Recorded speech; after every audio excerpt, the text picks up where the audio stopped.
Gummies, those irresistibly chewy, fruit-flavored treats we all love, owe their shiny, glossy appearance to an unexpected ingredient, carnauba wax. Surprisingly, this versatile wax is the same substance often used to give cars their showroom-worthy shine.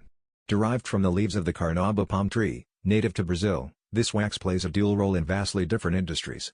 But how does it end up on your favorite snacks? After gummies are shaped and cooled, a thin coating of carnauba wax is applied to prevent them from sticking together and to enhance their visual appeal. Despite its automotive applications, carnauba wax is food-grade and perfectly safe to consume. Its ability to create a long-lasting sheen has made it invaluable in the confectionery world. Love learning about foods like this? Don't forget to comment your favorite gummy flavor below and subscribe for more stories.